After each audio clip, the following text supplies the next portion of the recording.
O maior problema do Brasil não está na economia. Artigo escrito por Samuel Hannan. Com frequência, os governos atribuem à falta de recursos a maior dificuldade para o enfrentamento dos principais problemas do país. Trata-se, entretanto, de um sofisma. O Brasil não enfrenta questões econômicas e financeiras tão graves a ponto de frear o desenvolvimento e garantir aos cidadãos de todo o país uma vida mais digna.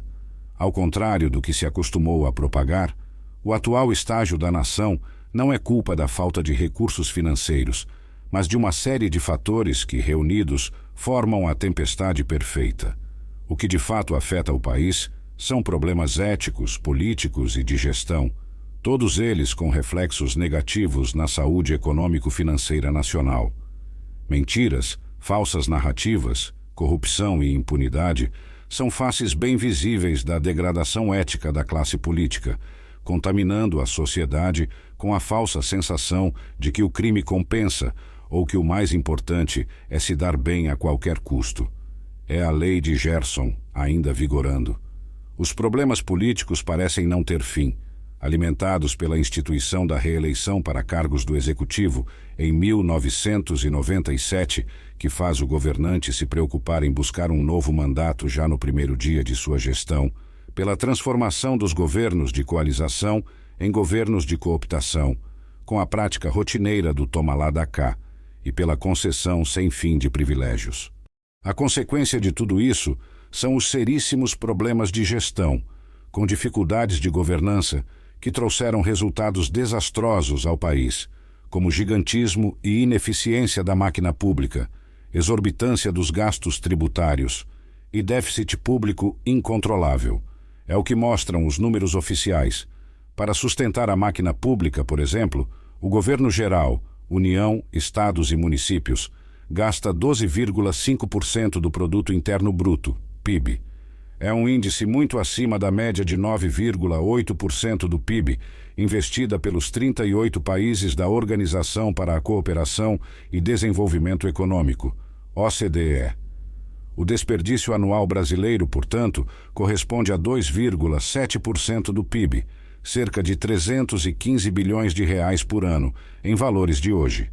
Além disso, o Brasil deixa de arrecadar o correspondente a 5% do PIB com a concessão de renúncias fiscais, hoje denominadas gastos tributários, destacando que os governos dos presidentes filiados ao PT foram responsáveis por conceder mais de 3/4 do total destas renúncias.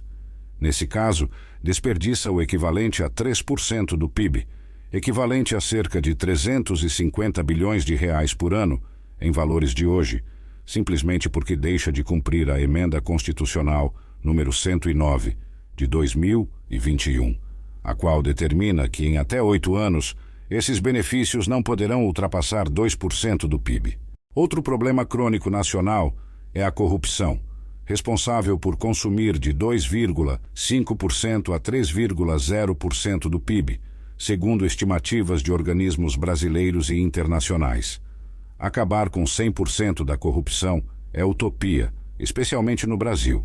Então, admitindo-se, embora não seja ideal e para efeito de redução do dano, que por meio de medidas efetivas de combate, com severa punição e afastamento da vida pública dos responsáveis por crimes praticados contra a administração pública e a devolução integral dos valores desviados dos cofres públicos, seja possível reduzir destes 3% para cerca de 1% do PIB, significaria que disporíamos de cerca de 2% do PIB por ano, equivalente a cerca de 234 bilhões de reais por ano, em valores de hoje, para investimentos. Se atacasse essas 3 frentes, o país economizaria cerca de 900 bilhões de reais por ano, algo semelhante a 7,7% do PIB, um montante significativo, especialmente para uma nação com tantas carências. Reforço garantido para o Tesouro, sem necessidade de criação de novos impostos e sem fomentar a divisão do país entre pobres, ricos e super-ricos. Tais recursos seriam suficientes para assegurar a isenção do imposto de renda para os contribuintes que ganham até R$5.000 por mês. Corrigir em 10%, soma da inflação de 2024 e 2025, o benefício do Bolsa Família e atender às necessidades do pé de meia, da farmácia popular e do novo Vale Gás. Ainda sobraria valor para investimento em infraestrutura e para a eliminação do déficit primário, o que abriria a possibilidade de o Banco Central reduzir os juros, baixando a taxa Selic dos atuais 15% para menos de 12% ao ano. Para se ter uma ideia do que isso representaria, cada ponto percentual a menos na taxa Selic assegura ao governo economia adicional de 90 a 100 bilhões de reais por ano. Assim, uma redução de 3 pontos percentuais em 3 anos resultaria em recursos poupados da ordem de 270 a 300 bilhões de reais por ano. Seria impulso importante para mitigar um grave problema de gestão, a dívida pública que já soma 9 trilhões e 300 bilhões de reais, valor que corresponde a cerca de 76,6% do PIB, ou até 80%, se considerado o critério do Banco Mundial. Há outros índices preocupantes.